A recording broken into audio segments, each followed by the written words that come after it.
Para empezar un nuevo día necesitas estar bien informado y en CNN Chile te acompañamos en el inicio de tu jornada. A diferencia de ayer, hoy las temperaturas subirán considerablemente por la tarde. Actualidad, reportajes y datos para tomar las mejores decisiones. El precio de las bencinas no cede. Y a continuación, en nuestro reportaje revisaremos los pequeños cambios que pueden accionar un impacto positivo en la salud de las personas. CNN AM, nada nos despierta y conecta más que estar bien informados. Te esperamos en CNN AM junto a Fresia Soltó.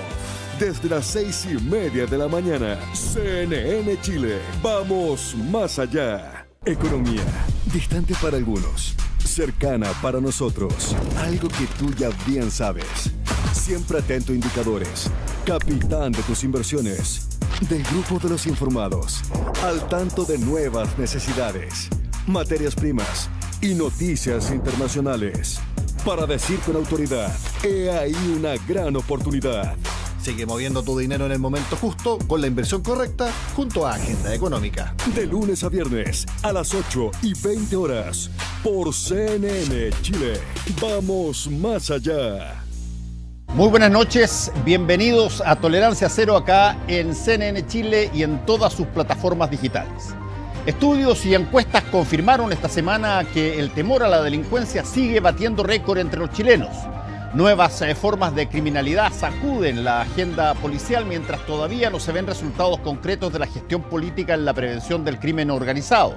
Por otra parte, con menos interés de la ciudadanía sigue la cuenta regresiva para el plebiscito constitucional del 17 de diciembre próximo. Más que el contenido del anteproyecto fue la franja televisiva la que más controversia generó esta semana con una provocadora frase o eslogan, que se jodan, que activó réplicas y contrarréplicas.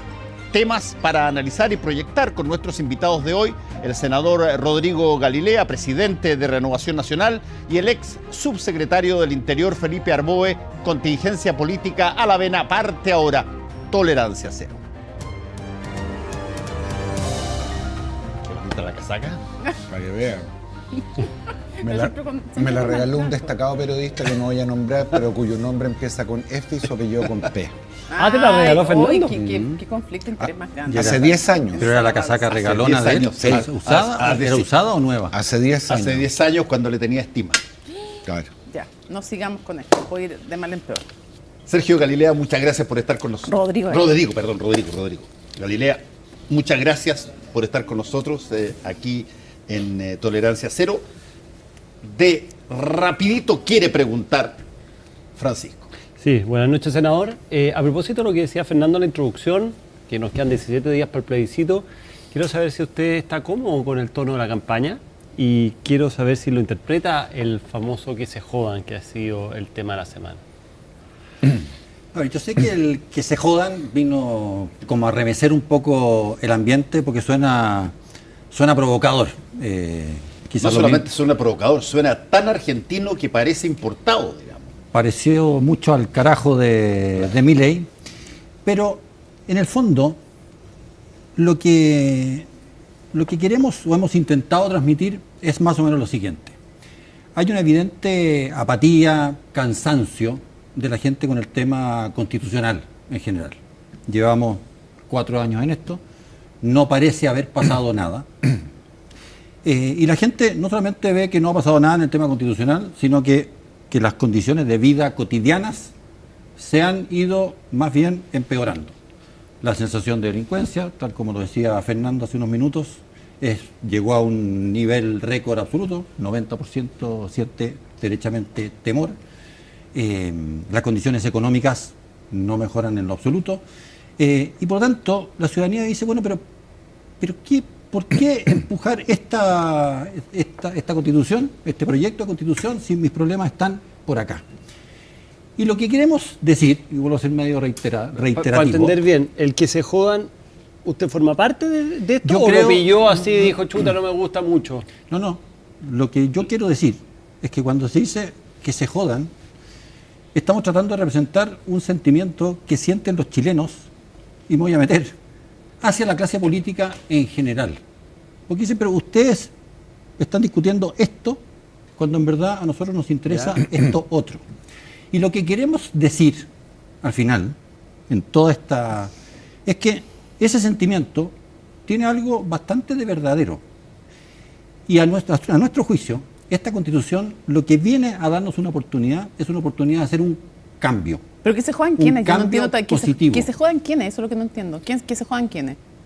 Lo que estamos de manera No, sí, coloquial, ¿pero qué quiere decir que se jodan es quiénes? que los políticos, la política no parece estar resolviendo. Pero ustedes están diciendo ustedes mismos que se jodan. Y nos hacemos esa autocrítica. Pero no y por parece eso el mismo, sentido de la frase. No parece así. Parece como bien. que se jodan los otros, los del en contra. No.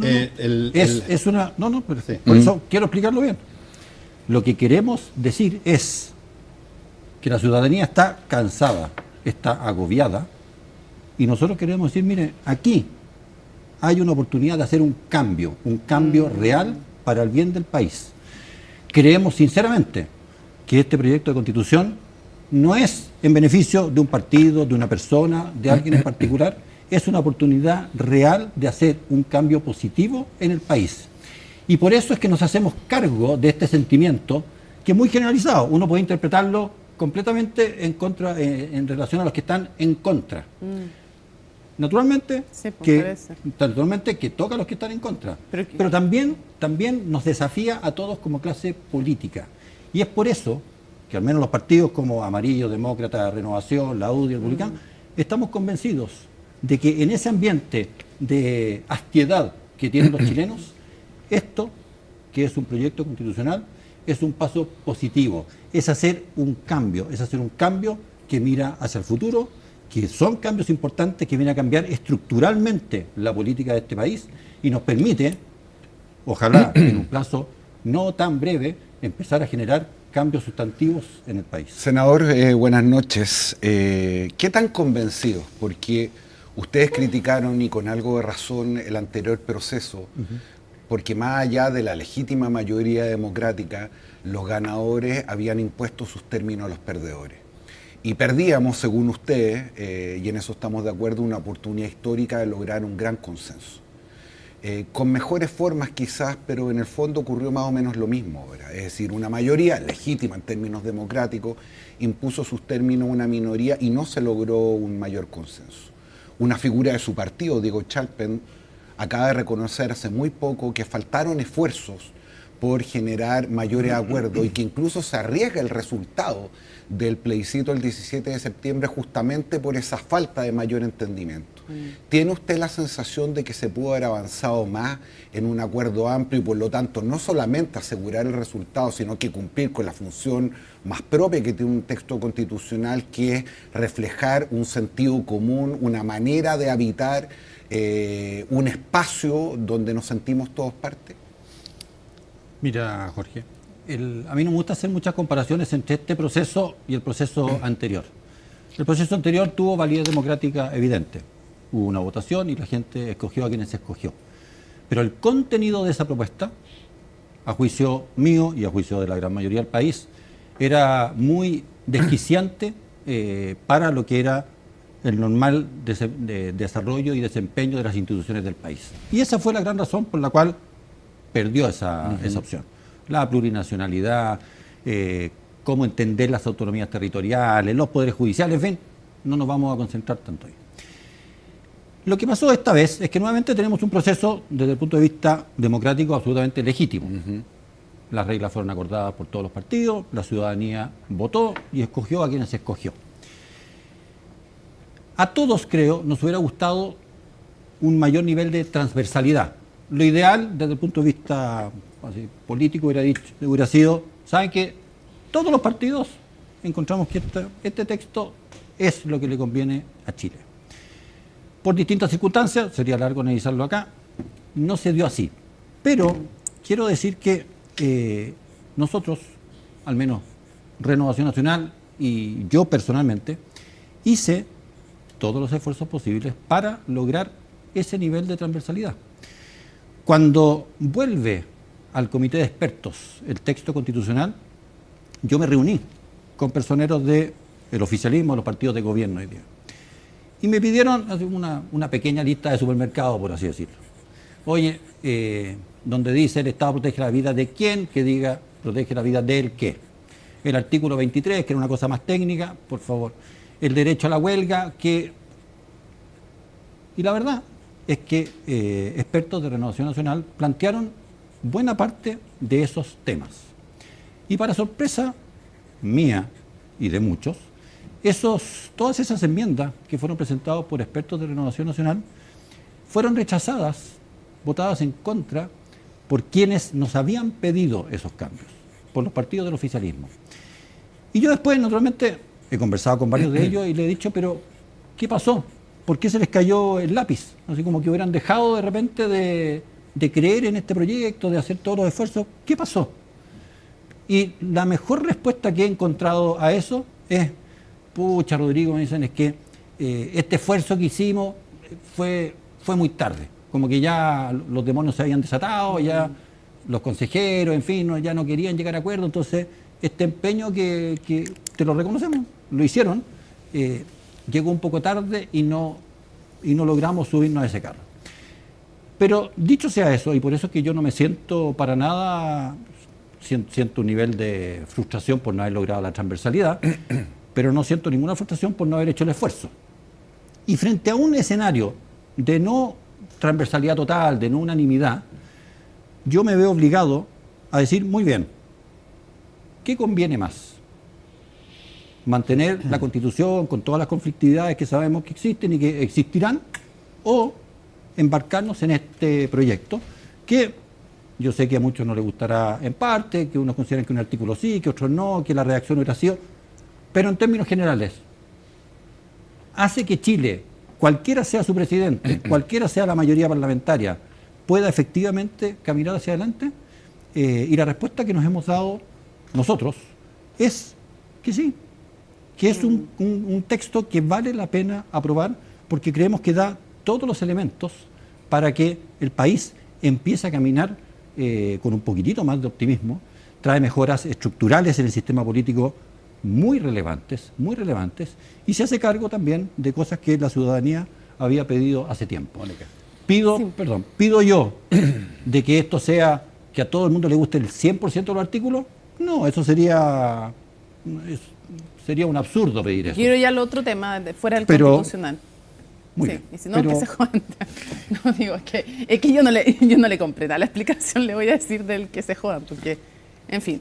Pero quiero ya la migración. Y quiero preguntarle primero, en breve, para que podamos pasar por varios puntos que tiene migración, que me resumiera por qué es crítico de la gestión de este gobierno en migración.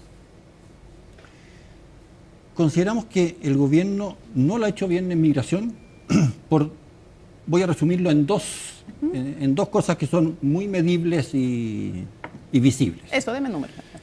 Lo primero es una resolución que a mi juicio es absolutamente inexplicable.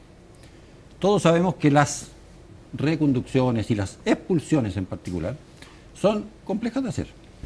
Pero las reconducciones, que es la situación, para que todos los televidentes lo sepan, que es la situación que ocurre cuando llega alguien a la frontera, llegue en avión, llegue en bus, llegue en auto, llegue como llegue, y dice, oye, pero usted no tiene los papeles para ingresar a Chile. Bueno, por donde mismo llegó, vuelva por donde entró. Ahí, Migraciones hizo una cosa, para mí hasta el día de hoy, inentendible, respecto de Bolivia, que por donde pasan casi todos los migrantes que vienen... Que es la circular en que dice que no se va a devolver a los que no sean bolivianos. Justamente. Porque se supone, el argumento de eso es que efectivamente Bolivia no los acepta, a los que no son bolivianos no los acepta. No, pero imagínate, Mónica, una cosa es que Bolivia se ponga pesado, así en palabras... No, que no abre la frontera, no es ponerse pesado, que diga fuera. No, pero que todos los países se ponen defensivos con esto, dicen, oye, no, yo no quiero recibir. Imagínate que Perú hiciera lo mismo y que Argentina hiciera lo mismo. Que deja pasar ilegalmente a todos los que quieran hacia Chile, y Chile después dice... Entonces el primer punto, porque se nos va a caer. El primer punto no le gusta eso. Segundo punto, ¿cuál es el segundo? Es que ese punto es muy relevante, entiendo, que nosotros nos autoimpongamos que no podemos reconducir a la gente. Segundo punto que no le gusta. La gestión en las expulsiones, creemos que ha sido demasiado más inferior en su desempeño que lo que se venía haciendo. Las expulsiones, para explicar también a todos nuestros televidentes, tienen dos caminos: expulsiones administrativas y expulsiones judiciales. Los promedios que se tenían 2018, 19, 20 y 21 rondaban en la suma de los dos tipos de expulsiones más o menos 6.500 expulsiones por año. Ese era el rango en que nos movíamos con harto esfuerzo. Y ese es el... Durante este gobierno, esas expulsiones bajaron a menos de un tercio. Estamos más o menos en 2.000 sumando lo que son expulsiones administrativas y las... Entonces, esa diferencia numérica es la que usted le hace decir que hay una diferencia. Es que quizás quiero corregirlo, senador. ¿En qué me quiere corregir? Te dice que anualmente eran 6.000. 6.500 más o menos en expulsiones. Eso no es así. Son 2.000 anualmente. Tengo la cifra acá. No, pero esa es el actual gobierno. No, año 2018, expulsiones administrativas 302, judiciales 1.750. Es en el total de los 4 años las 6.000. Y este gobierno va a quedar con administrativas más o menos parecidas al promedio del pasado y judiciales más bajas que las del pasado. Pero de verdad, son los números oficiales, no eran 6.000 por año. Yo tengo los números que me envía el ex encargado Álvaro Belolio, que va año por año. Y después vamos a tener que fuera de cámara me parece, porque la información que yo recibo me la manda directamente. Sí, 6.000 son el total. Me la manda Álvaro Belolio. Ya, ok. Pero le digo que son sacadas, yo no las estoy inventando, lo estoy sacando al ministerio. ¿Y cuál es el punto acá? Yo creo que usted juntó las de los 4 años, honestamente. No, es lo que me envió. Ya, está bien, avancemos. Ya. Pero, ok, ahora una pregunta. Hay todavía durmiendo en el Senado, y en esto no lo hago cargo a usted, sino que en general a los senadores, una posibilidad de que se vuelva a poder expulsar a aquellos condenados por ley de drogas con menos de 5 años de condena, que era como el 80% más de las expulsiones judiciales. ¿No debiera agilizarse eso? Porque ya parece haber llegado a un consenso que no fue tan buena idea impedirlo. ¿Y en qué está el Senado que no agiliza eso?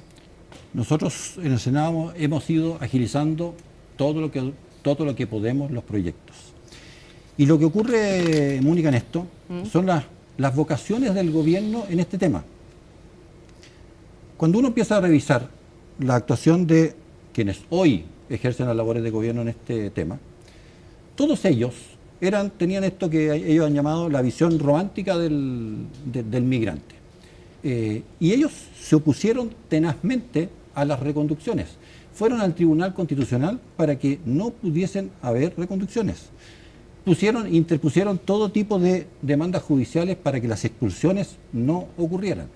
Entonces, ¿usted cree que más que ineficientes que no quieren realizar una política más dura? Es que la ineficiencia, creo yo, nace de una cuestión previa. Por eso le digo, o sea, que es decir, yo la verdad siempre creí en que los migrantes tenían que llegar a Chile. ¿Usted cree que no es ineficiencia, sino que es un sesgo ideológico? Entonces, ¿eso es? Mira, hay un sesgo ideológico evidente. Si mira lo que pasó esta semana, lo del avión, uno podría mirarlo así como un hecho muy aislado, mira la mala suerte de que no fue un papel. Lo del avión es una nula preparación de esa expulsión. Ese tipo de cosas se preparan por meses y no llega al final en que simplemente, chuta, se me olvidó un papelito. No. ¿Senador? El presidente Piñera, en ese gobierno, creo que fueron, corríjanme si quieren, creo que fueron 15 aviones los contratados. Entre charter y aviones FACH. Okay. Con un gobierno, el presidente Piñera no es precisamente amigo de los gobiernos venezolanos, pero se logró hacer eso. Hoy día tenemos un gobierno que es teóricamente más, yo sé que el presidente Boric ha sido muy crítico, pero por lo menos es más, tiene mejores relaciones. Pero entiendo el punto. Tiene un embajador como Jaime Gasmuri, a quien lo conozco bien, él era senador del Maule. Ya usted dice que faltó preparación. Cierro preguntando una cosa. A los senadores.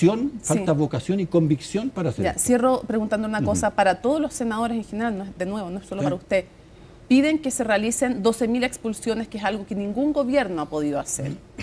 Y que si no van a acusar constitucionalmente a la ministra del Interior. Más allá de ese punto, ¿por qué si quieren que se expulse a 12.000, para el próximo año, revisando la ley de presupuesto, el presupuesto que le pusieron a migración para ese ítem alcanza con suerte para 4.000. Mire, lo que hicieron, eso no lo hicimos los senadores, esa fue una No, pero petición no han que hicieron. aprobado. No, pero esa demanda a la ministra del Interior ¿Sí? la hicieron los diputados. No, sí, estoy Y diciendo, más allá del a los número, no le estoy preguntando mira. a los parlamentarios en general por qué si quieren que expulsen a 12.000, en el presupuesto del próximo año hay con suerte plata para 4.000. Cuando le dicen a la ministra del Interior expulse 12.000, no es un número específico, sino que, por favor, haga y mejore la gestión, Dijeron 12.000 haga y mejore acusados. la gestión en este tema.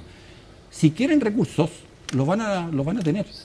En el Tesoro de la Nación siempre existe posibilidad de mover plata de un lado a otro plata. Senador. No hay una restricción monetaria al final para poder dar curso a expulsiones que estén bien hechas. Yo quiero cambiar de tema. Sí. Todo a propósito de las elecciones que vienen ya el próximo año. Usted es presidente del Partido Renovación Nacional, partido histórico, digamos, de la actual oposición. Le quiero hacer varias preguntas cortas para que me pueda responder corto. Primero es, ¿quién va a ser el gran ganador si es que gana el a favor? ¿Quién va? El No ganador diga el en país, términos- ¿quién es la persona que va a ser el gran ganador? Bueno, voy a decir, porque voy ¿Va a a ser reiterar. Evelyn Matei o va a Voy ser José Antonio Voy a Cast? reiterar. La posición a favor no es a favor de ninguna persona en particular y de ningún partido en particular. Ya, pero- Yo sé que me van a decir, bueno, si ya lo dijo, senador, lo voy a decir de nuevo. El gran ganador, Ya. si es que gana a favor, es el Ya, país. le voy y a el cambiar la futuro forma de este preguntarle. país. Le quiero preguntar, de cara a los próximos años que vienen Sí. y las elecciones que vienen, ¿Renovación Nacional va a ser una alianza política con republicanos o va a estar al margen de republicanos? La Renovación Nacional, y esto lo creo haberlo dicho, es parte de Chile Vamos, es decir, de esta tradicional alianza con la UDI y con Evópoli. Y no vemos cambios en eso desde el punto de ¿Tampoco vista de... con amarillo y demócrata? Y desde el punto de vista en lo que vemos en el futuro inmediato, que es las elecciones municipales y de cores y gobernadores el próximo año y alcaldes, queremos profundizar esa alianza. ¿Hay espacio para coordinación con demócratas y amarillos? Por supuesto. ¿Puede haber algún espacio de coordinación con republicanos? Por supuesto. Pero nuestro núcleo de alianza, de trabajo en conjunto, ¿Usted es partidario de va a que- ser siempre con de que Evelyn Matei Evópoli y- y con la UDI. ¿Usted es partidario de que Evelyn Matei y José Antonio Cast vayan a una primaria o que vayan a primera vuelta? A mí me gustan las primarias. Me gustan las primarias. ¿Cómo Así es José que, Antonio Cast? si es que él quiere ir a una primaria por nuestro sector, cosa que creo que está descartada por lo que siempre ha dicho y por lo que hizo anteriormente, ¿Y la Carta de Renovación Nacional puede ser Sebastián Piñera? no creo que el expresidente Piñera quiera nunca más presentarse a... ¿Usted cree que, pero a ustedes les gustaría? Más allá de lo que él quiera, ¿a ustedes les gustaría No, un Sebastián Piñera de nuevo? yo soy partidario de que las autoridades se vayan renovando. Ese es un no. Y creo, Ese es un no y creo que la voluntario. norma que viene a propósito en el proyecto constitucional de que nadie puede ser presidente de Chile más de 2 veces, es una norma muy sabia. Porque si empiezan a mirar ustedes lo que ha pasado siempre con los expresidentes, pasaba con el presidente Lagos, Igual pasaba como con que el presidente Bachelet, pasa con el presidente Piñera, como que siempre están proyectando una Frey sombra. también fue candidato de nuevo. Es verdad. Eduardo Frey. Le puso como la lápida pero a Sebastián Piñera. proyectan una sombra sobre sus partidos, sobre los conglomerados, y en algún momento uno tiene que decir, está bien, ellos jugaron un rol importante, pero tienen que aparecer caras nuevas en la política chilena. Senador, a propósito de Sebastián Piñera, que usted lo nombró un par de veces, las expulsiones con motivo de Venezuela, no puedo sino antes de hacerle la pregunta decirle que me extraña un poco que cuando se hace la crítica al proceso migratorio no se haga referencia a Cúcuta y a la visa democrática, que significó en esa administración anterior un ingreso completamente desproporcionado a ciudadanos venezolanos que hoy día se constituye desgraciadamente nuestro principal problema. Pero dicho eso, y a propósito de lo que le preguntaba a Francisco, hay una expectativa importante de la derecha de no solamente tener un buen resultado en las próximas elecciones a gobernadores y alcaldes, sino justamente la elección presidencial.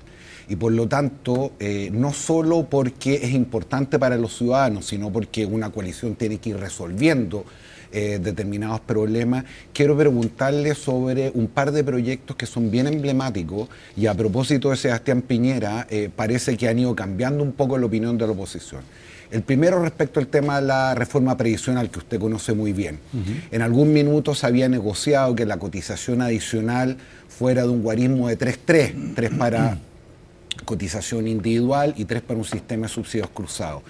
Hoy día parece que la oposición ya no está de acuerdo con eso. Entonces quiero preguntarle, porque parece ser ese el punto de quiebre, ¿dónde está el equilibrio o en qué momento la oposición podría allanarse a una reforma previsional en relación a eso? Y lo segundo, que tiene que ver con el pacto fiscal o ex reforma tributaria. Si hay o no espacio por parte de la oposición y particularmente por Renovación Nacional para conceder su voto en alguna de las reformas que se están planteando a partir de marzo. Ya. Es una pregunta larga, Jorge. Reforma previsional y pacto fiscal. Sí, pero voy a permitirme hacer una pequeña digresión con la primera parte de la pregunta que tiene que ver con Cúcuta. 3 cositas muy básicas. Uno, lo de Cúcuta fue básicamente llevar ayuda humanitaria a Venezuela en la frontera. Lo que ocurrió después fueron 2 cosas. Uno, que Chile tomó 2 decisiones. En primer lugar, efectivamente otorgar esta visa de responsabilidad democrática. Tengo entendido que fueron alrededor de 60.000 o 70.000 venezolanos que postularon y entraron por esa visa, y que fue una migración regulada, ordenada, legal. Y buena parte de los venezolanos que hoy día trabajan en Chile y lo hacen muy bien, y yo soy un agradecido, por ejemplo, en el sistema de salud. Yo creo que todo, yo no sé qué pasaría si es que todos los médicos venezolanos se fueran de Chile hoy por hoy. Pero bueno, tuvo ese objetivo. Y además, y a la gente se le olvida eso, dada esta avalancha que se venía de venezolanos, el gobierno del presidente Piñera exigió que ellos tenían que tener visa. Y esa visa no se daba en Chile, se tenía que dar en Venezuela. Es decir, empezó y puso una restricción real y severa para empezar para intentar controlar esta migración. Dejo ese punto. Lo interrumpo un solo segundo, senador, porque esto no es una opinión personal. Tuvimos al subsecretario Gali hace 2 semanas atrás, que en la autocrítica que él hace de justamente la administración de Sebastián Piñera, confirma que ese fue el objetivo, pero las consecuencias es que muchos de esos ciudadanos venezolanos que ingresaron, de esos 60.000, no son precisamente los prestigiosos médicos o otras personas que cumplen una honorable función en el país, y que buena parte del problema es que eso en algún minuto se les descontroló. Pero bueno, sí, vamos a la reforma.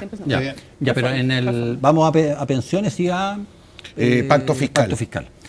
En pensiones, entre la negociación, a mí me han tocado ya no sé cuántas negociaciones de pensiones.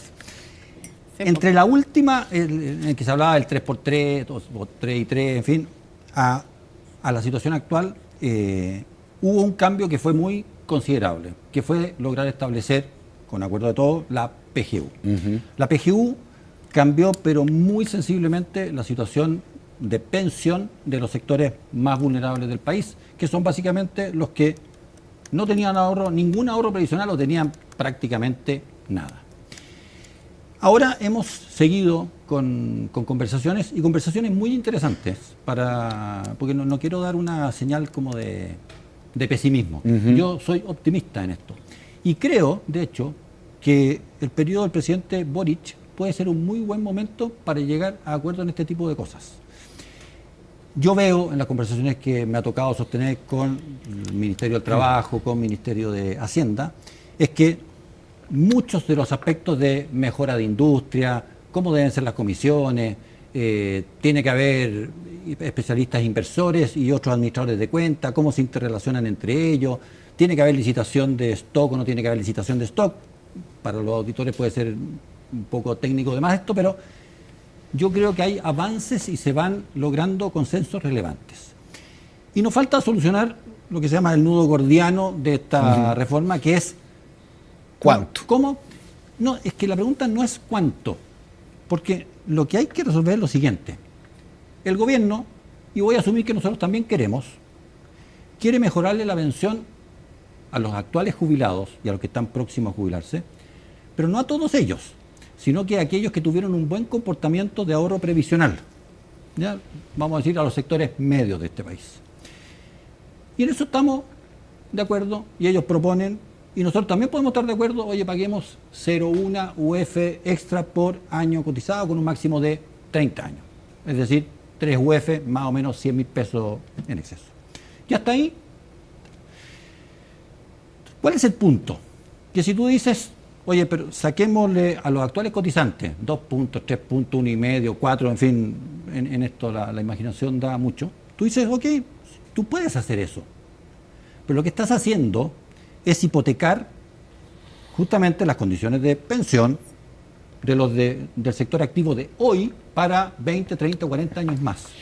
Entonces, todas nuestras conversaciones con el ministro de Hacienda y con la ministra del Trabajo últimamente han ido a ese punto, es decir, ¿cómo podemos encontrar un mecanismo que ayude efectivamente a los pensionados de hoy sin hipotecar las pensiones del sector activo, Rodrigo, actual para 20, 30 o 40 años más?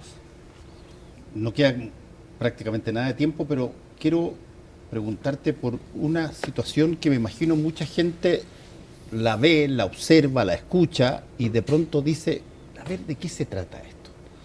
¿Cómo puedes entender tú que después de una votación tremendamente exitosa por parte de la derecha en el Consejo y con un dominio de republicanos en eso, con un boceto de constitución ya puesto aquí, empiezas a escuchar de repente que dentro de las mismas filas, tanto republicanos, y no solamente republicanos, también hay militantes de Renovación Nacional, empiezan a decir, ¿sabes qué? Yo voy a votar en contra. Yo voy a votar en contra. ¿Cómo tú, que eres una persona que tiene una referencia, como político que eres, tienes una referencia de la opinión pública, ¿cómo crees que las personas llegan a entender una situación de ese tipo? Porque la respuesta puede ser fácil. Oye, esa persona lo que quieren es que se cancele el proyecto y que se vuelva a la Constitución del 80 reformada del 2005. Y por lo tanto les parece mejor, pero para eso tienen que boicotear su propio dominio, su propia mayoría. Y eso va a afectar sin duda al resto de la derecha si es que pasa. ¿Cómo entiendes tú eso? Bueno, bienvenido a la diversidad. No, yo no estoy hablando de diversidad. O sea, pero mira, esto es muy difícil lograr unanimidades en prácticamente ningún aspecto de la vida. Nosotros en Renovación Nacional hicimos un ejercicio profundo en este tema de tomar posición. Hicimos Consejo Regional, hicimos Consejo Nacional, comisiones políticas, y prácticamente la unanimidad del partido, habiendo hecho las discusiones de rigor, optó por decir: a Chile le conviene dar este paso, le conviene ir a favor. Hay personas que han tomado un camino distinto y sectores de la derecha, algunos muy ultra, las Tere Marinovich, qué sé yo, y otros, dicen no.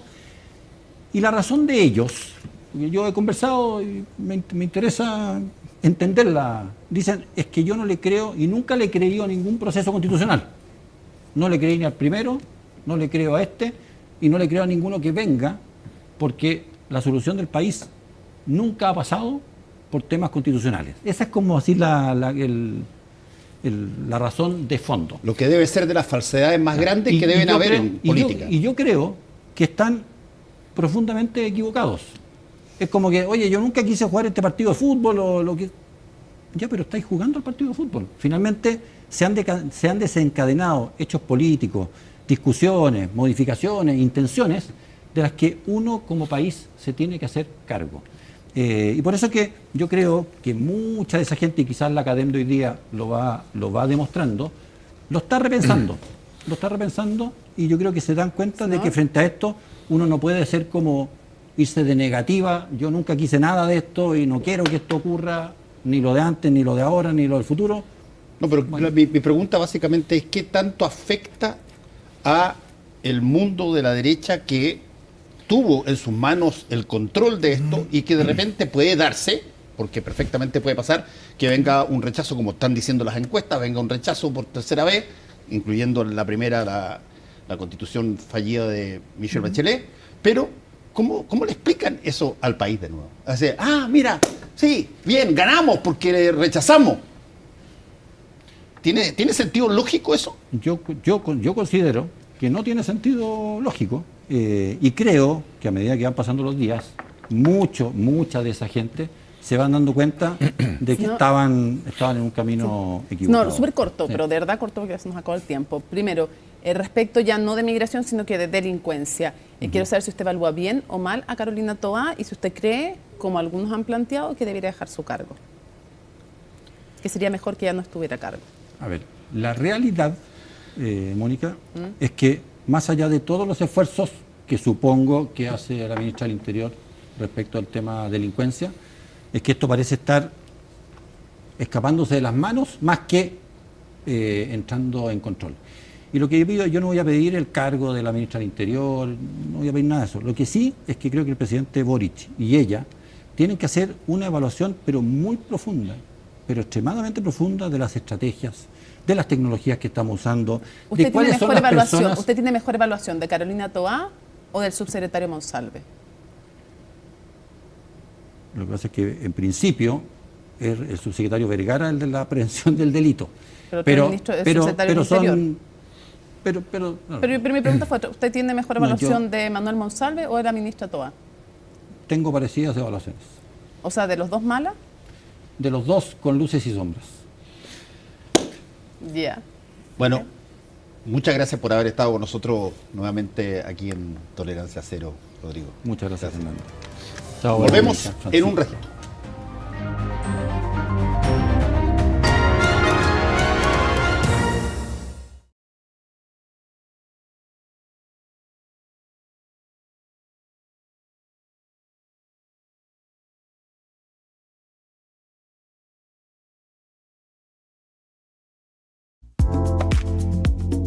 A las 13 horas te invitamos a hacer una pausa cargada de información, porque cuando necesitas ir más allá, nosotros te entregamos lo que debes saber sobre el país, la economía, el mundo y las opiniones que han marcado la pauta. La segunda mitad del día parte en CNN Tarde. CNN Tarde, junto a Viviana Encina, lunes a viernes, 13 horas, por CNN Chile. Vamos más allá.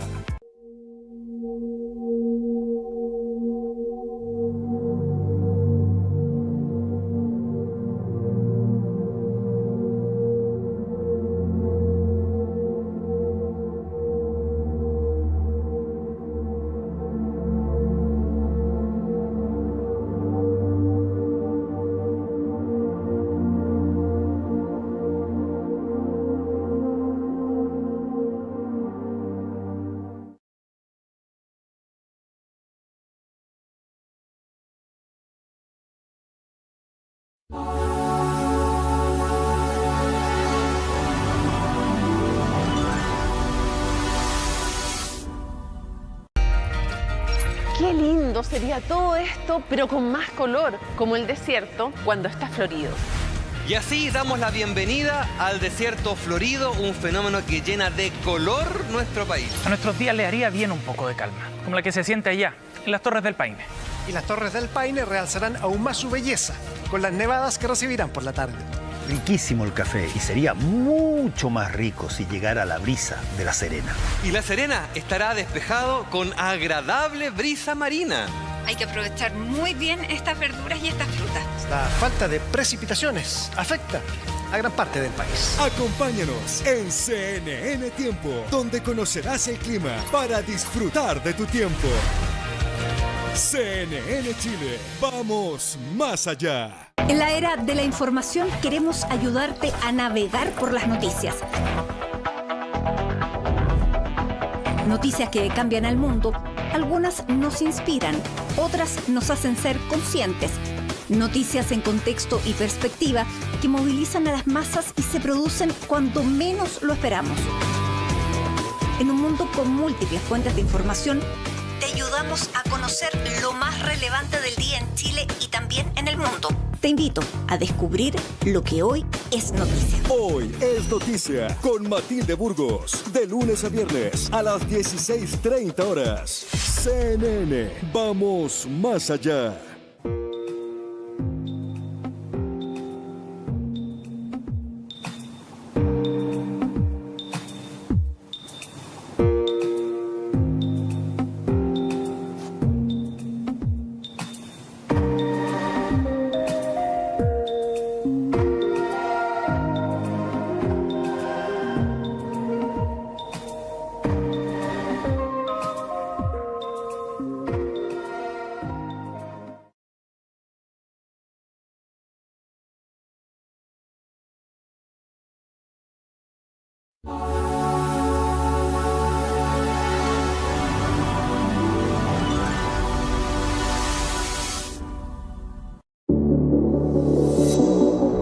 tiempos cambian y exigen estar informado. Y al final del día, esos cambios pueden ser para mejor. Como cuando cambian las fórmulas para descubrir soluciones que dan vida. O como cuando cambiamos los caminos para cuidar el planeta. Desde ahora cambia la forma de dar las noticias y juntos, con información y análisis, vamos más allá. CNN Prime, junto a Mónica Rincón, de lunes a domingo, 20:30 horas. CNN Chile, vamos más allá. Cuando termina el día, las noticias necesitan verse de una forma distinta. Con nuevos enfoques y puntos de vista. Con una última mirada que nos permita entender que lo que vivimos hoy será clave en la conversación de mañana. Última mirada. Con Fernando Paulsen, de lunes a jueves en un nuevo horario. Desde las 23:30 horas, por CNN Chile.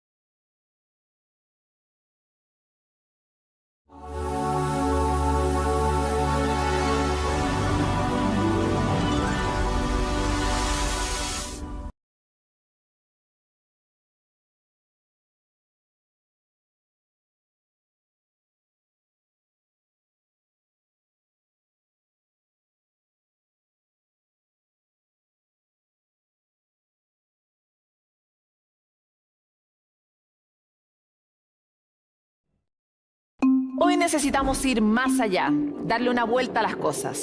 Ven a darla en Futuro 360. Porque si le damos una vuelta con innovación, podemos extraer, por ejemplo, agua del aire. Y si le damos una vuelta con tecnología, descubriremos cómo utilizar nanorobots en operaciones complejas. O si le damos la vuelta usando la ciencia, podemos sorprendernos o incluso llegar a vivir en otro planeta.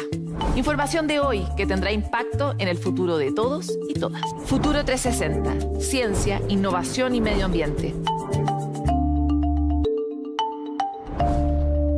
Estamos de vuelta en Tolerancia Cero y ya tenemos a nuestro siguiente invitado, Felipe Arboe. Muchas gracias por estar con nosotros. No te voy a hacer la larga lista de todos los cargos que has tenido, porque eres afortunadamente bastante conocido y vienes saliendo además de labores tanto en el Congreso como en tu partido. Por lo tanto, queremos darle la palabra de inmediato a Jorge.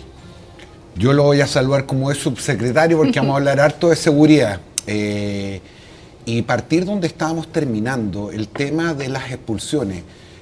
Quiero preguntarle, Felipe, porque da la sensación de alguien que mira esto de afuera y sin mucho conocimiento, de que tiene un efecto bien vistoso, pero probablemente desde la política criminal y para controlar el tema de orden público parece una cuestión más bien lateral. Uno imagina, a lo menos yo, que estas organizaciones que entre otras cosas se dedican al tráfico de personas, el hecho de expulsar a un determinado inmigrante que protagonizó un hecho delictivo no le debería costar nada a esa organización tenerlo en 48 horas de vuelta. Entonces, ¿qué tan efectivo es el proceso de expulsiones frente a otras alternativas como por ejemplo sería que esas personas estuvieran presas en Chile, en cárceles segregadas, especialmente respecto al fenómeno del crimen organizado?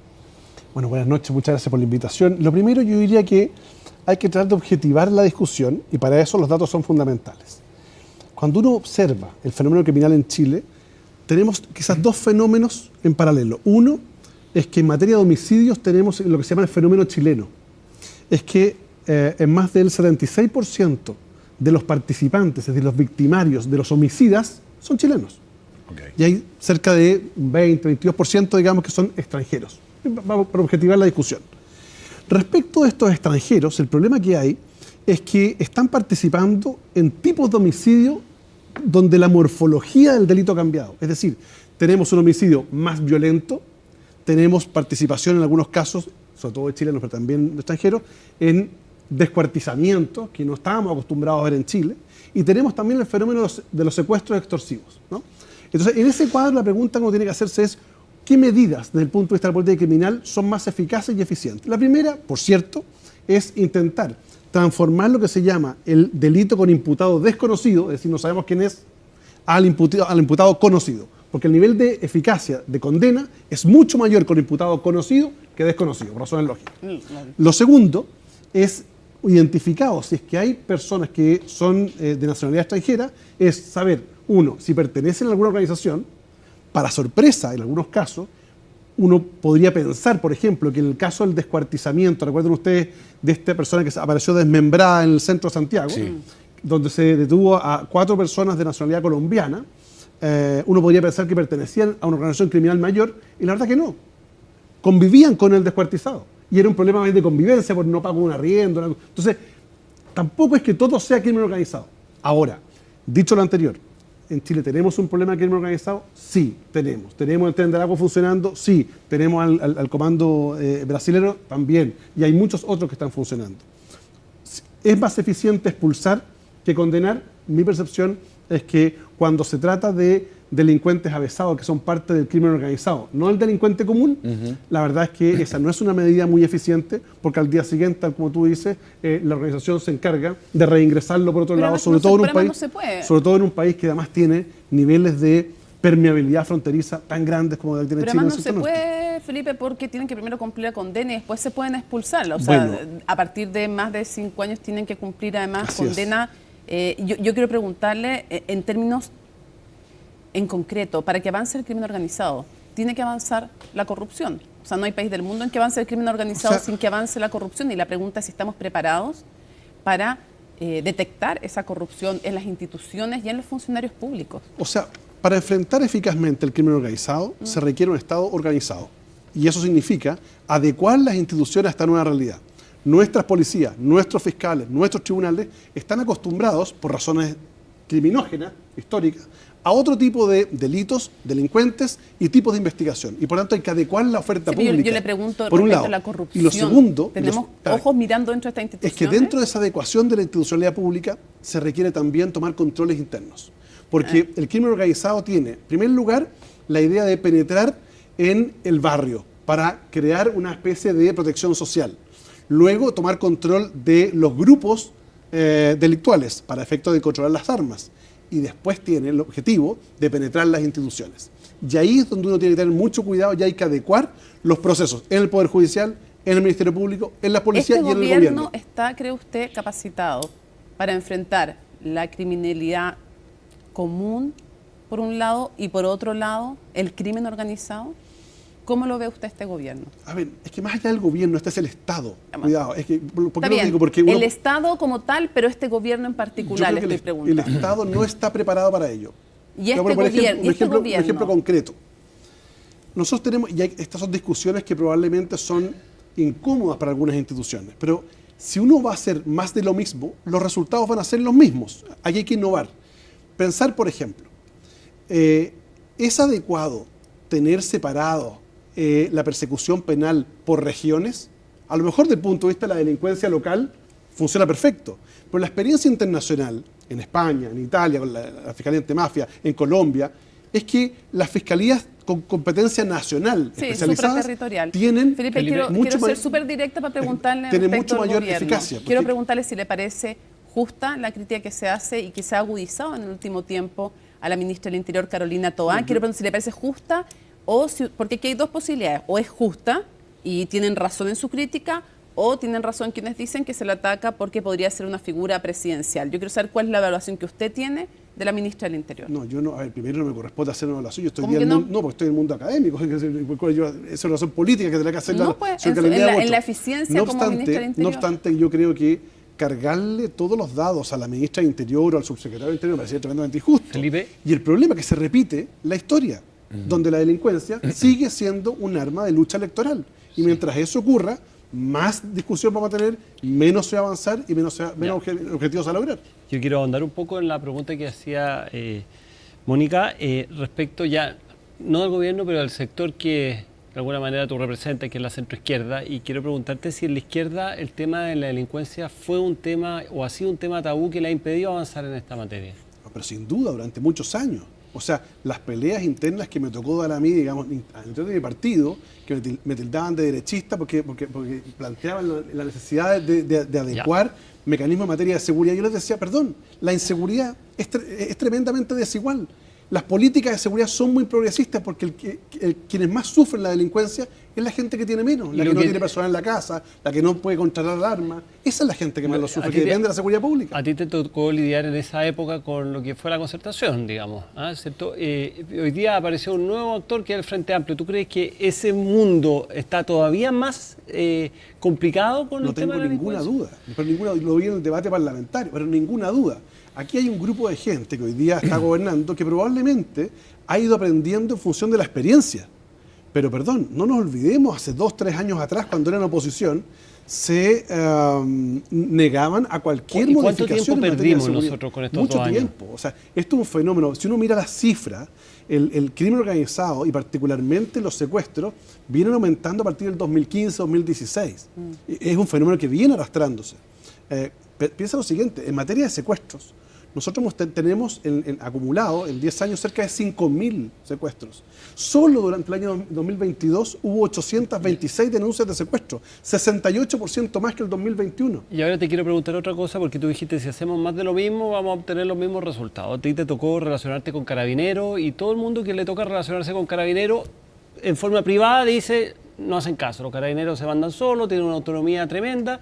Y lo que te quiero preguntar es, primero, ¿faltan policías en Chile? Porque la estadística dice que tenemos cerca de 300, en el mundo hay países que tienen 400, 500, hasta 600. Primero, ¿faltan policías? Y 2, si nuestra policía está capacitada para enfrentar una delincuencia como la que estamos viendo. Primero yo diría que evaluar a Carabineros con la métrica de hoy y las potestades que tenía de la década del 90 parece injusto. ¿Por qué lo digo? Porque es una institución que fue formada en un momento determinado, que tiene un tipo de formación determinado, que no es probablemente la que se requiere para estos nuevos desafíos, desde el punto del cibercrimen, desde el punto de vista del terrorismo, desde el punto de vista del crimen organizado.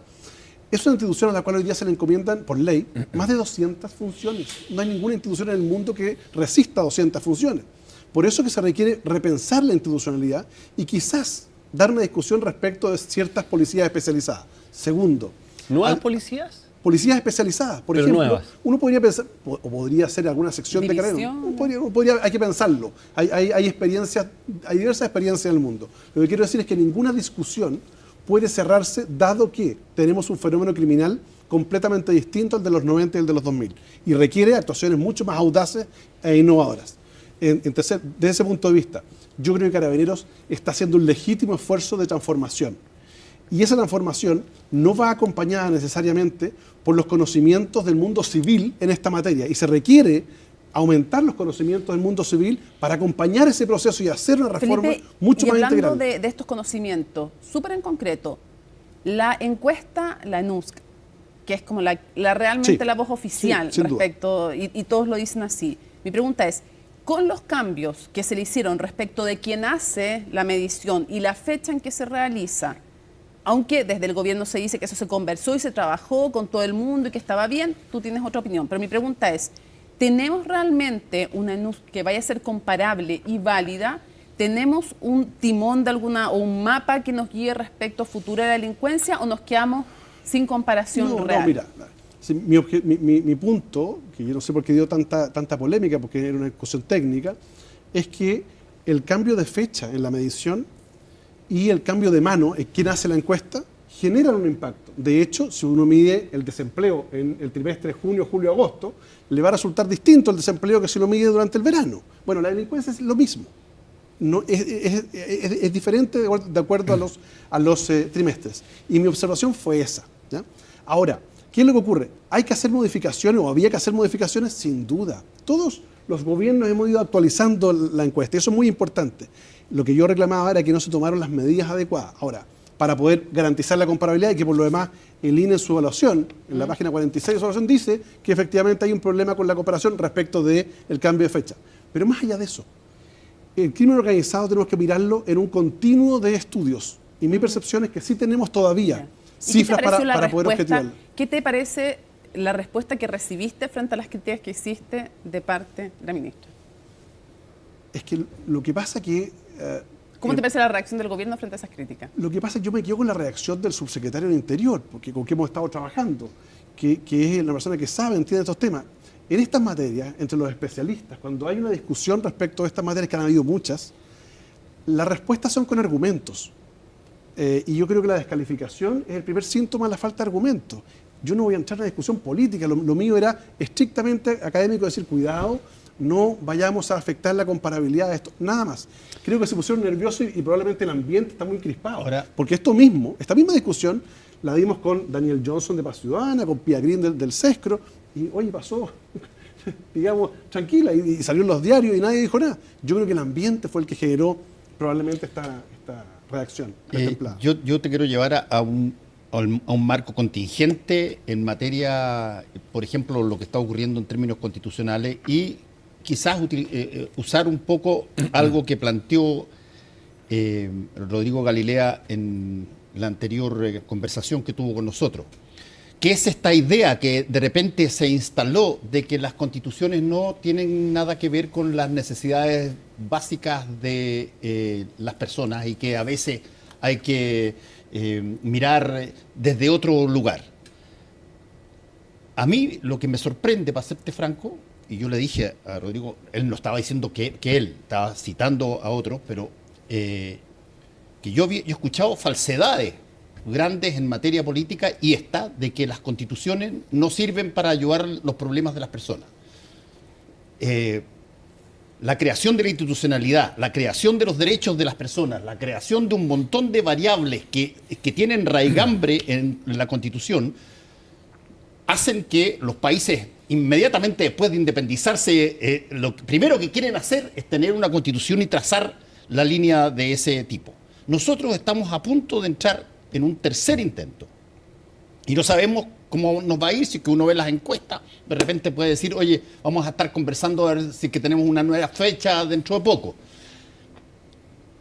Una de las variables, Felipe, que se le puede obligar al político profesional que haga es que eduque y informe a la ciudadanía sobre lo que importa en esto.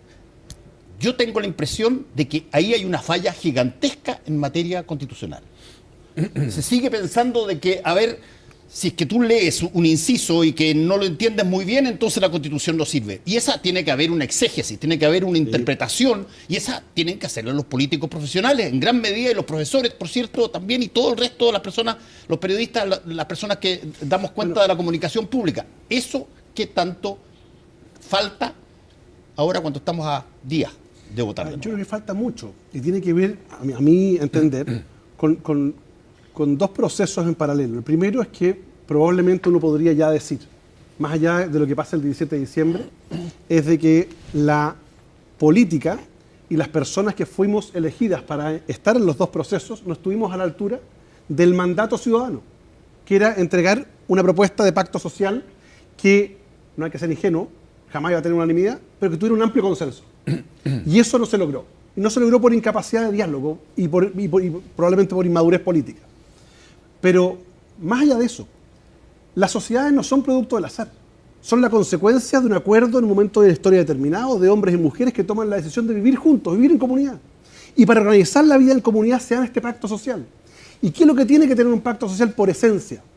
Tiene que tener un reconocimiento de los valores que te motivan a vivir en conjunto. Y tiene que reconocer los principios que van a inspirar la legislación, el actuar de la autoridad, etc. Y tiene que establecer ciertas reglas de funcionamiento. Pero todo el resto hay que dejárselo a quienes, a los que los ciudadanos eligen, a los gobernantes. Y el problema es que este proceso y el anterior tiene un elemento en común, más allá de las diferentes diferencias de estridencia, de sobriedad, etc., es la profunda desconfianza en el legislador. Eso explica, aunque no justifica, que en el proceso 1 y en el 2 se haya instalado en el texto constitucional temas que son propios de la ley, porque se desconfía del legislador. Entonces uno dice, bueno, las constituciones no son solo instrumentos jurídicos, también son visiones de sociedad, pero no pueden proscribir el debate. ¿A qué me refiero? Cuando uno instala en la Constitución una decisión determinada, lo que hace es que finalmente impide que el legislador futuro dé discusiones sobre eso, porque ya está zanjado. Las grandes diferencias no se zanjan en las constituciones, se zanjan en las elecciones. Así es. Porque de lo contrario comienza a ocurrir que los ciudadanos empiezan a percibir que da lo mismo quien gobierne. Porque como el tema está resuelto en el tema constitucional, da lo mismo a quien se elija. Y es un problema que ha generado, y esto no solo en Chile, ha ocurrido también en las democracias occidentales, que hoy día están bastante cuestionadas como forma de gobierno para resolver los problemas que la ciudadanía identifica como básicos para poder vivir en sociedad. Y eso es un problema. Eso explica probablemente los Milei, los Erdogan, explica los Noriega, y eso es un problema para las sociedades y para las democracias liberales como las conocemos. Felipe, a propósito de eso, yo creo que hay mucho desconfianza del legislador y hay otra cosa que se relaciona con lo mismo, que más que establecer reglas del juego para que el partido pueda jugarse de distintas maneras, la pretensión de una mayoría espuria, tanto antes como hoy día, es establecer reglas para que el partido pueda jugarse de una sola forma y no necesariamente otra. Tú fuiste partícipe de un proceso, del primero, has declarado tu frustración respecto a lo que ahí ocurrió y no te veo particularmente auspicioso respecto de lo que fue el segundo proceso, el del Consejo, donde además tu mundo político de pertenencia, me refiero al de la centroizquierda, de la socialdemocracia, que cruzó una línea, para muchos de ellos votar en contra la vez pasada, hoy día vuelve a dividirse, con varios que vuelven a su familia de referencia. En tu caso en particular, hasta donde alcanzan mis conocimientos, no has tomado la decisión de militar en ninguno de los movimientos nuevos que se crearon conforme. Y quiero preguntarte que más allá de tu voto, que sabemos que va a ser en contra, ¿cómo ves la rearticulación de ese mundo al cual tú perteneciste? ¿Cambió de manera definitiva estas dos elecciones, la geografía electoral, o una cuestión más bien temporal? Yo creo que el grave problema que sufrió y sufre todavía el mundo de centro-izquierda es que renegó de lo que nuestros grandes liderazgos hicieron. Cuando tú tienes que los partidos que levantaron las banderas y que fueron parte de los gobiernos de la concertación comenzaron a negar a los expresidentes Elwin, Frey e incluso a Lagos, y algunos incluso a Bachelet, bueno, uno dice, a ver, cuidado, ¿qué le ofrece o por qué ese grupo podría ofrecer algo de futuro si reniega y autocritica todo lo que hizo en el pasado? Cuando yo por lo menos he creído, y a lo mejor al riesgo de ser impopular, pero me da lo mismo, digamos, que creo que la concertación fue por lejos la coalición política más exitosa de la historia de la República de Chile, que gobernó durante el 10% de la historia republicana, con luces y con sombras.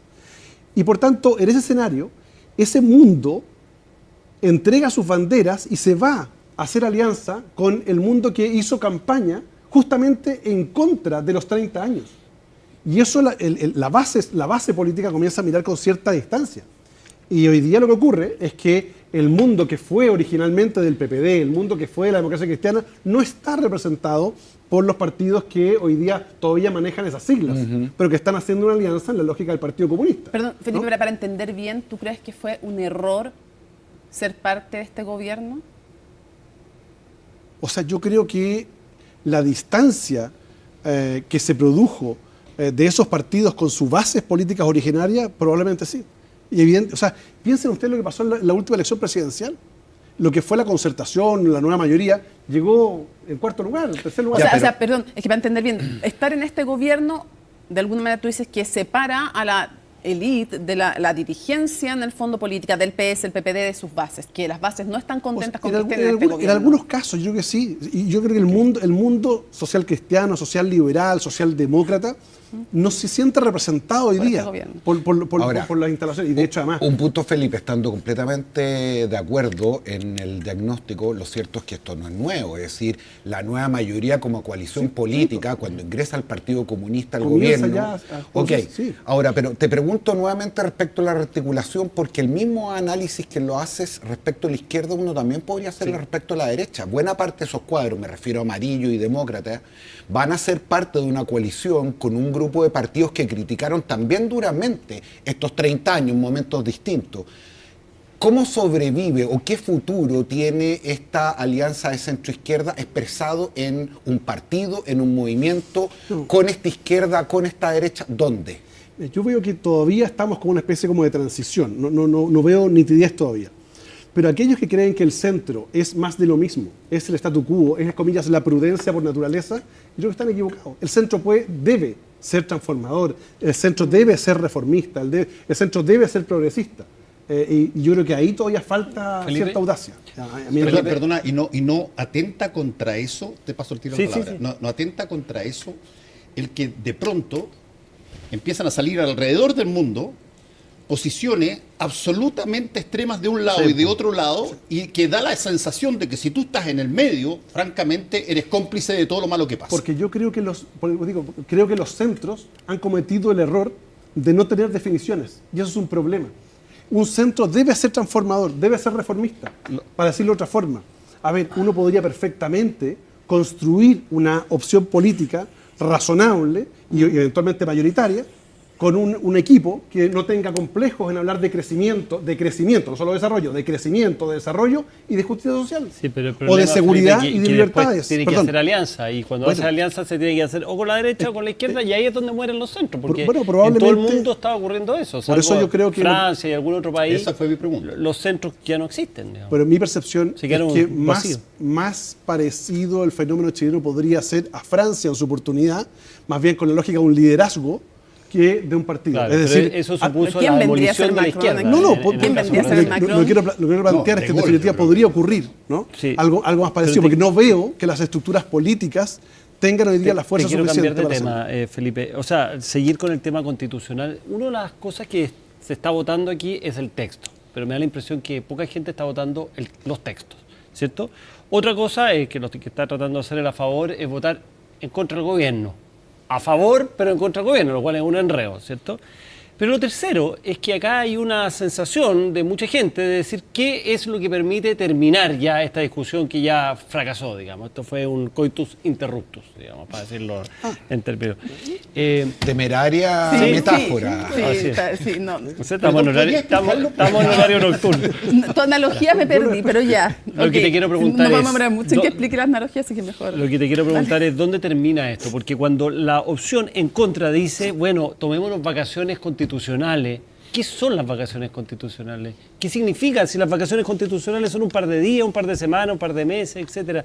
O cuando dice el PPD, tu ex partido, dice, no, hasta el 2030 esto hay que... Pero si el 2030 es pasado mañana, o sea, vamos a estar 5 años esperando que llegue el 2030 para iniciar un nuevo proceso. Entonces lo que te quiero preguntar es dónde se cierra mejor este proceso, porque no ha habido una propuesta de la en contra para decir, mira, no, estamos en contra, seguimos con esta constitución y vamos a hacer reformas en el Congreso. No ha sido eso, es como chudear la pelota para adelante. Yo creo que ninguna de las dos opciones garantiza el cierre del proceso, lo digo lamentablemente, porque mi percepción es que el Partido Comunista va a intentar, sí o sí, gane a favor o gane en contra, presentar un texto después para dar una discusión en el Parlamento, probablemente. O va a levantar la bandera y clavar la bandera para una nueva asamblea constituyente originaria, como decía Hugo Gutiérrez y compañía. Eso puede ocurrir.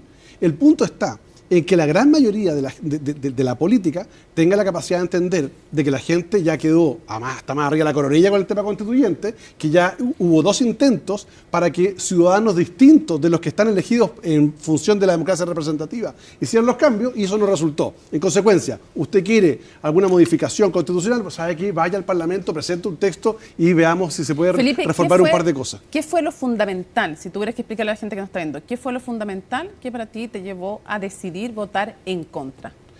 Primero, yo creo que a mí no me gusta en el texto constitucional los aspectos relativos a la instalación, por ejemplo, de la objeción de conciencia, la relativización que se hizo de la interrupción del embarazo 3 causales, digamos, con el qué por el quién. Creo que fuera un gusto completamente innecesario. La instalación en la Constitución de ciertos temas que proscriben el debate al legislador no me gustan tampoco, y me da la impresión que al final del día un texto constitucional debió haber resuelto el principal problema que tiene Chile, que es su problema de relacionamiento político entre las instituciones. Chile hoy día, un poco lo que decía Fernando, la gente cree que la Constitución no le influye en el día a día, pero por favor, llevamos 10 años en el Parlamento discutiendo la reforma de las pensiones, la reforma de las pensiones y la reforma de las pensiones y la salud.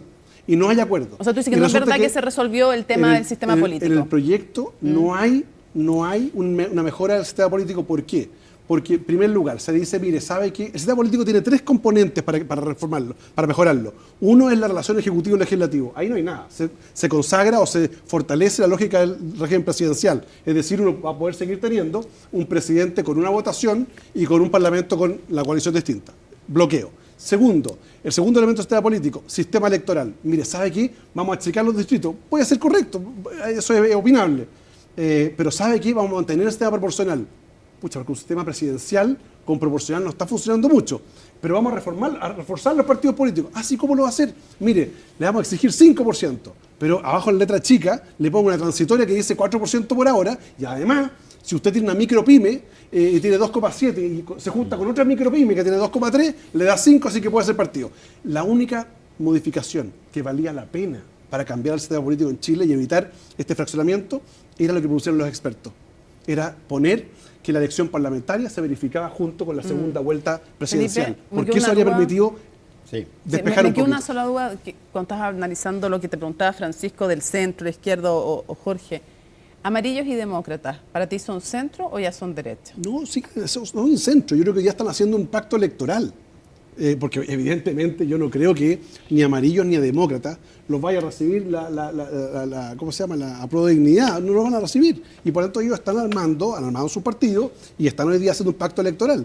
Mi percepción es que esto está todavía muy líquido, pero no va a haber cambios en la medida, insisto, de que el centro no se atreva a ser reformista. Ese es mi punto central. Ahora, si uno quisiera hablar de estabilidad, lamentablemente... Cierra con esto. Sí, lamentablemente yo creo que ni un texto garantiza estabilidad. Porque hoy día en Chile tenemos más pobreza, ¿para qué decir? Más delincuencia, más violencia, más miedo, el mayor miedo de los últimos 23 años.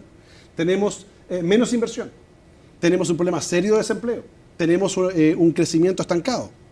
En consecuencia, las condiciones sociales del 2019 están presentes y por tanto la estabilidad no la va a dar un texto, la estabilidad la va a dar si el sistema político es capaz de hacer 2 o 3 grandes reformas que le cambien la vida a la gente. Felipe Arboe, muchas gracias por haber estado con nosotros aquí en Tolerancia. Gracias por la invitación. Volvemos en un ratito a conversar nosotros solitos.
Para crecer, hay que opinar.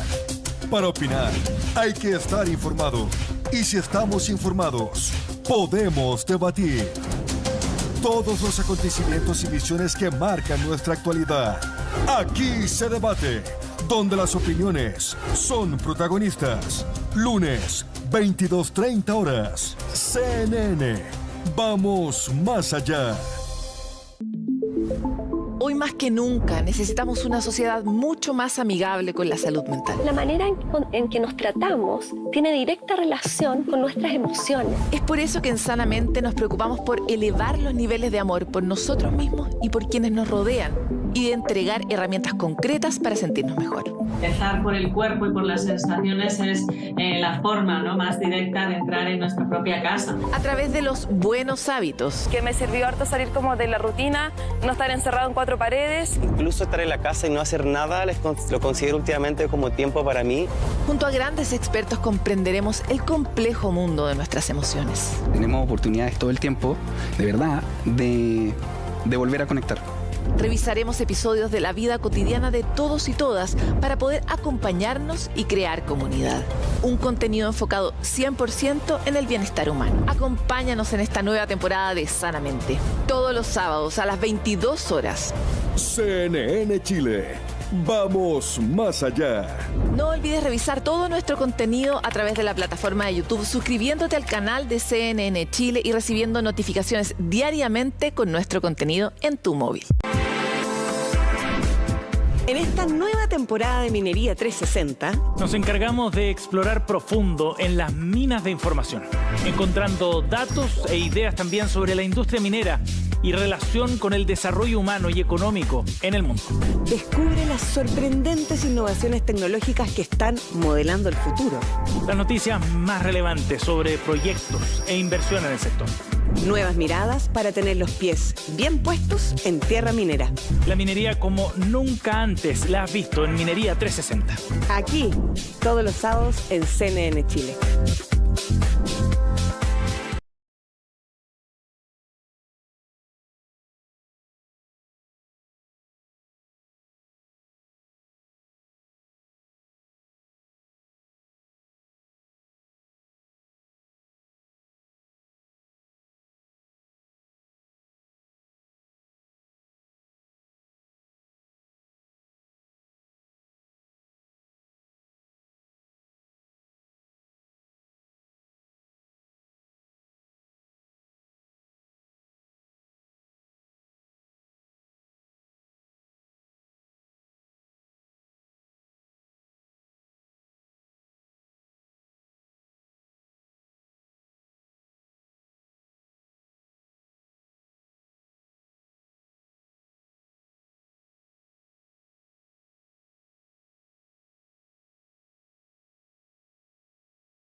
Para empezar un nuevo día necesitas estar bien informado y en CNN Chile te acompañamos en el inicio de tu jornada. Y a diferencia de ayer, hoy las temperaturas subirán considerablemente por la tarde. Actualidad, reportajes y datos para tomar las mejores decisiones. El precio de las bencinas no cede. Y a continuación, en nuestro reportaje revisaremos los pequeños cambios que pueden accionar un impacto positivo en la salud de las personas. CNN AM, nada nos despierta y conecta más que estar bien informados. Te esperamos en CNN AM junto a Fresia Soltó. Desde las 6:30 de la mañana, CNN Chile. Vamos más allá. Economía, distante para algunos, cercana para nosotros. Algo que tú ya bien sabes. Siempre atento a indicadores. Capitán de tus inversiones. Del grupo de los informados. Al tanto de nuevas necesidades, materias primas y noticias internacionales. Para decir con autoridad, he ahí una gran oportunidad. Sigue moviendo tu dinero en el momento justo con la inversión correcta junto a Agenda Económica. De lunes a viernes a las 8:20 horas por CNN Chile. Vamos más allá.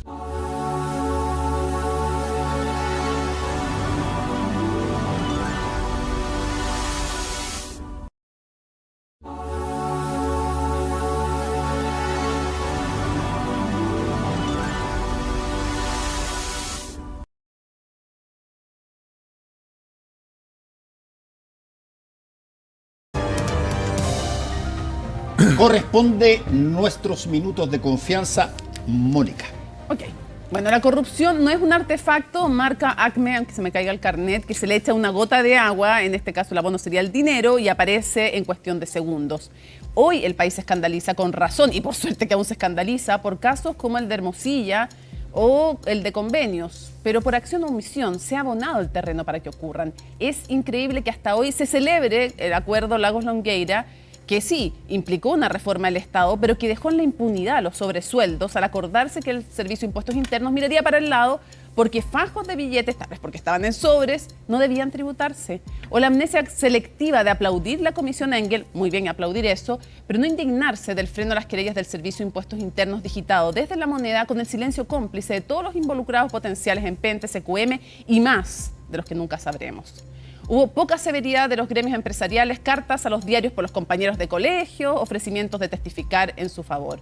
Modificar, ya está por ahí, pero no castigar o solo a unos pocos y con castigos para la risa a la mayoría.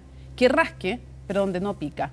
Hoy, medidas contra el crimen organizado, pero poca reflexión de qué es lo que está pudriendo ese crimen para poder avanzar. 2 más 2 es que tiene que ir corrompiendo instituciones y personas.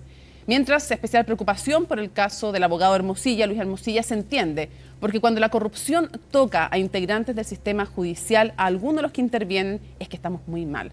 Porque si la justicia deja de ser el último refugio de los ciudadanos, ¿ya quién va a poder defendernos? Muy bien. Marcagme. Don Francisco. Marcagme. Ay, sí, también. Max Bunny. Sí. Y corre camino. Marcagme, que le tiran la gotita de agua y aparecía. Bueno, que va ahora el joven del equipo. Más joven de todo. Eso me contaba mi abuelita que veía Marcagme. ¿Quieres hablador? Tienes la misma edad o más que yo. Ya. Oye, esta semana se cumplieron o se celebraron los 6 años de la instauración de la ley 21.040, que es la ley de la reforma educacional. La reforma educacional que fue en el fondo aprobada poco tiempo antes de que la presidenta Bachelet abandonara el cargo. En esa reforma educacional se instauró la gratuidad, se instauraron los LEP, se instauró la carrera docente, o se fortaleció la carrera docente, y a 6 años hay muy poco que celebrar. Realmente hay muy poco que celebrar. El sistema de SLEP no solo ha mostrado errores de implementación, como lo que estamos viendo en Atacama, hay serios problemas de diseño, muchos de los cuales fueron advertidos y que no se consideraron. La gratuidad hoy día se está comiendo gran parte del presupuesto de la educación superior, y eso significa que no se pueden destinar recursos a otros lados. Y no solo eso, sino que tiene a muchas universidades que entraron a la gratuidad en serios problemas económicos. Los liceos emblemáticos, 6 años después de instaurada la reforma, se han transformado en muchos casos en verdaderos antros de delincuentes. El rol de del colegio de profesores hoy día es más poderoso de lo que era hace 6 años. Se imposibilitó la creación de nuevos colegios, como estamos viendo en el caso de Atacama, porque solamente en casos de muy circunstanciales se puede abrir un colegio subvencionado, no como era antes. Y por lo tanto, yo quiero decir que a 6 años, quiero reiterar, hay muy poco que celebrar. Muchas de las cosas, la gran mayoría se advirtieron, no se hicieron caso, y hoy día aquí estamos enfrentados a un segundo Transantiago. Jorge Navarrete. Vamos, es difícil hacer encuestas y dar pronósticos en los tiempos que corren, más con voto obligatorio y con la cantidad de indecisos. Sin embargo, todo nos indica que el resultado se va a lo menos estrechando. Si eso es así, quizás es verdad de que este es un partido cuyo resolución se va a jugar en los últimos 15 minutos, y por eso son tan importantes las campañas, la franja y sobre todo el rol de los comandos en la pedagogía, en lograr seducir, en informar a la ciudadanía. Sin embargo, en este debate público plagado de imágenes y de subjetividades, lo que hemos visto son acusaciones cruzadas de fake news y desinformación, al punto tal que enfrentamos una segunda o tercera o cuarta tragedia de que ya no necesariamente estamos votando por lo que nos convence y lo que nos gusta, sino más bien contra lo que nos atemoriza o nos genera ansiedad. Quizá el paroxismo de esto no es el único ejemplo, pero el más vistoso esta semana es esta spot audiovisual con el lema "que se jodan". Quizás ese es el problema hoy día de buena parte de la clase política, donde los ganadores quieren que se jodan los perdedores. Ocurrió antes en la convención, ocurrió hoy día en el Consejo. Y no vaya a ser que la ciudadanía, hastiada, enrabiada, para decirlo en castellano, emputecida con esta lógica, no termine diciéndole a toda esa clase política en su conjunto, a ellos, que se jodan. Bueno. Las encuestas mayoritariamente dicen que Por ahora está ganando el en contra. ¿Será así? ¿Nos convertiremos en el país con el récord mundial de constituciones rechazadas en democracia desde el intento de la presidenta Bachelet hasta el actual del Consejo dominado por republicanos? A las promesas de votar en contra de varias figuras de republicanos, más de la mitad del partido, dijo el senador Rojo Edwards, dijo que iban a votar en contra. Y esto alumbra aparentemente un conflicto interno que puede tener como principal víctima a su líder, José Antonio Kast. Pero eso se suma ahora a la decisión de votar a favor del expresidente Eduardo Frei Ruiz-Tagle, lo que desafía el mandato de su partido, la Democracia Cristiana, de votar en contra. Frei no se ha pasado todavía a amarillos o a demócratas como varios de sus ex camaradas, por lo que su opinión remece mucho más a la DC. Alguien podría esgrimir que si las figuras partidarias pesaran en la decisión de la ciudadanía, no habría tanto desprecio contra los políticos profesionales como se registra a diario, al punto de agredirlos, como ocurrió esta semana con el alcalde de la Florida. El hecho es que este último intento de darnos una constitución íntegramente democrática ha reflotado en varias declaraciones que la anterior, en realidad, con su reforma, no estaba tan mala y por último, era diablo conocido. En lo único que todos han coincidido es que si debe hacerse un cuarto intento, este tiene que ser en un largo tiempo más. Dice el optimista, el futuro capaz que nos una mejor. Dice el pesimista, capaz que sí, siempre que haya futuro. Sí, a mí me llamó la atención a propósito de lo que tú decías, las declaraciones de uno de los voceros, digamos, del en contra, que es Francisco Vidal, que dijo, oye, pues si esta es la Constitución de Lagos, ya no es la Constitución de Pinochet. Hemos pasado 4 años en esto, ¿cómo a esta altura de la vida se vienen a dar cuenta que es la Constitución de Lagos? Me llamó la atención eso, porque también a propósito de lo que tú dices, ¿tú sabes cuántos países han rechazado vía plebiscito nuevos proyectos constitucionales? 2, Kenia y Zimbabue. 2 países. Una vez. Una vez. No ¿Cuántos dos. han rechazado 2 veces? Ninguno. Por lo tanto, una cosa que le gusta mucho a los chilenos, vamos a ser los únicos en el mundo en esto. En caso de que ocurra. Sí. Yo lo que, no sé, tiendo a pensar con las encuestas, bueno, la última Academ, que no tiene por qué ser un oráculo, pero al que le llamaban oráculo el CEP, que tuvo en su momento sus errores, pero se demora mucho en el trabajo de campo por la naturaleza misma de la encuesta, entonces nos vamos a quedar un poco a ciegas en las últimas semanas con esta idea que me parece pésima, de que no se pueden hacer encuestas las últimas 2 semanas, pésima.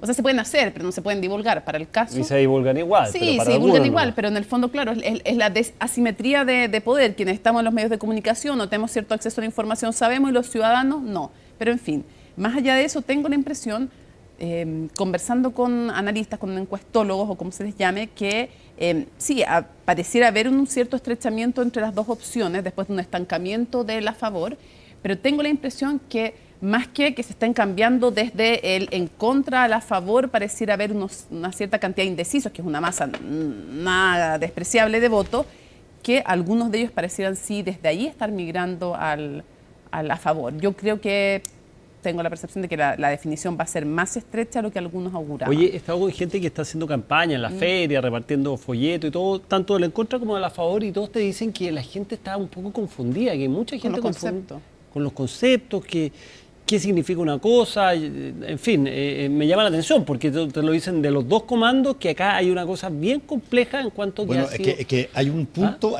que lo planteé ahí al pasar en el minuto, que es interesante, porque si es que esto fuera una votación de esas clásicas bipolares, donde todo el oficialismo estuviera en un lado y todo lo que no es el oficialismo estuviera en el otro, sería relativamente sencillo decir y calcular más o menos cuánto podría darse por lado y lado. Pero cuando se te cruzan las cosas por totalmente distintas razones, se te cruza porque algunos están pensando en, qué sé yo, sacar una mejor cortada en términos de las elecciones internas de su propio partido o de su propio sector, y otros están pensando en, a ver, me importa un bleo si que la Constitución es buena o mala, lo que quiero es pegarle al gobierno, y se tiran con eso sin pensar en aquello que se está votando. Bueno, la cosa se confunde mucho. Se confunde mucho cuando tú ves Y yo no soy quien para juzgar lo que pueda hacer el expresidente Eduardo Frei o lo que pueda hacer el Rojo Edwards. Me parece que tienen total legitimidad para votar como quieran. Pero lo que no cabe, a mí me parece, no hay duda, es que pocas personas, creo yo, pensaban cuando se eligió el Consejo con una mayoría republicana que de pronto íbamos a encontrar esta situación tan tremendamente, bueno, igual, yo creo que el republicano tan tremendamente indecisa. Yo tengo la sensación de que en general el republicano está cuadrado. O sea, yo creo que son, no sé qué tanto peso tienen internamente, con todo respeto, los que están en la opción en contra. Bueno, tengo la sensación de que... Hay 3 senadores, hay varios diputados, está por verse. Yo creo que hay mucha confusión en la opinión pública.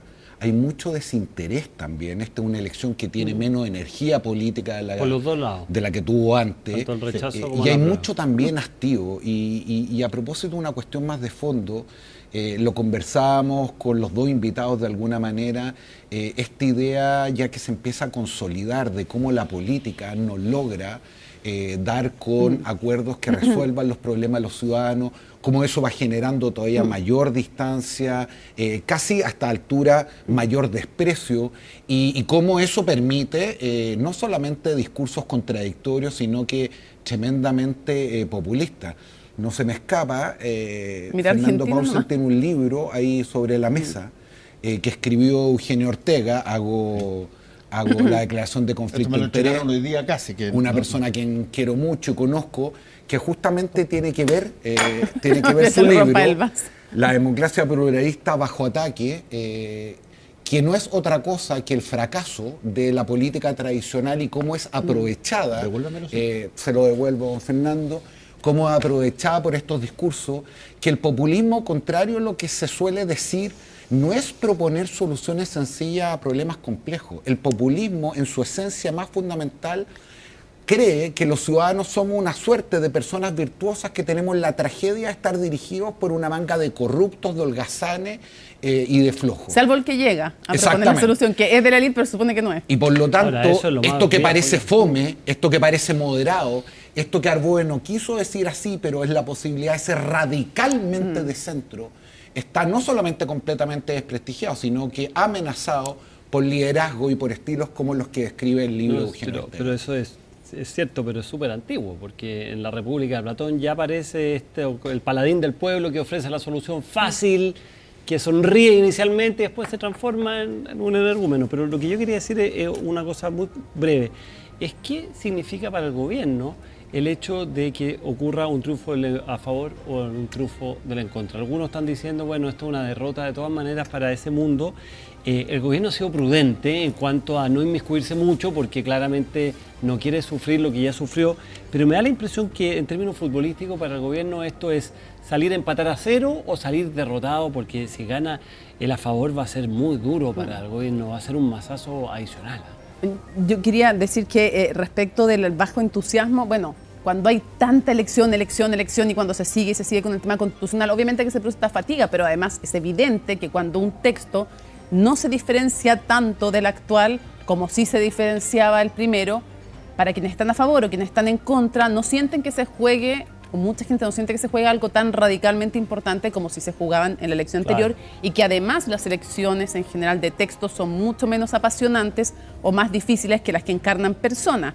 Y no quería dejar de decir que hay que mirar a Argentina con atención, porque me parece que debiera ser una campanada de alerta para todo el sistema político de izquierda o de derecha cuando no dan solución. O sea, un país como Argentina, que es tremendamente rico, pero está con la mitad de su población en la pobreza, en Buenos Aires y a nivel nacional con un 42,8%, básicamente le está diciendo algo a todo el sistema político, y creo que además ahora lo que Milei está demostrando al principio es bastante más pragmatismo del que cabría algunos esperar. Parece peinado para el lado, como Pirincho. Sí, oye, no monta Pirincho con eso, pero creo que va a tener tanto espacio para trabajar como cuántos resultados muestre.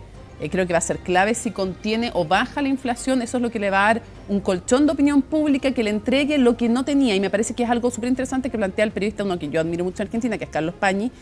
Y es que, claro, en la campaña, lo que le ayudaba en la campaña es ser de afuera, ser visto como alguien fresco, ser visto como alguien novedoso, es lo que le puede de alguna manera ser más difícil ahora, porque ahora no tiene mayoría parlamentaria y esa frescura, esa falta de experiencia que él parece estarla supliendo con bastante más talento del que otros supondrían. Y con la ayuda de Macri también. Con la ayuda de Macri, pero sin tener mayoría parlamentaria ni siquiera con Macri. Cosa, Mónica, y eso lo va a ser difícil. Convengamos una cosa que es cualitativamente diferente de allá y acá.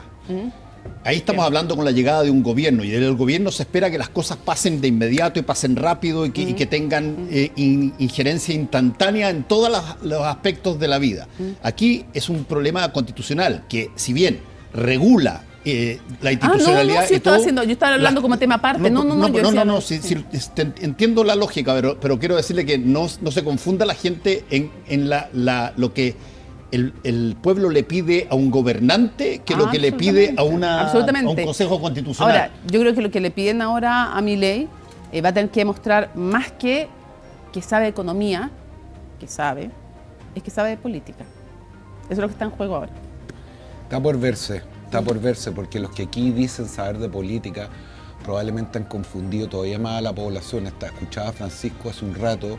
Y es bien impresionante cómo los argumentos que hoy día ocupa parte de la derecha para aprobar son exactamente iguales a los que ocupaba la izquierda y viceversa. Y cómo el miedo, además, como un movilizador político importante, se ha puesto en nuestro debate público, lo cual no es muy auspicioso. A veces cualquiera sea el resultado. A veces no funciona además. El peronismo jugó con el miedo y no le funcionó. Bueno, vamos a ver. Vamos a ver qué es lo que ocurre, porque todos los días están cambiando algunas cosas, así que estaremos aquí la próxima semana para seguir conversando de esto. Gracias. ¿Tú? ¿Cuándo te vas? Acaba. Hasta luego. Muy buenas noches. Chao, hasta luego. Noches.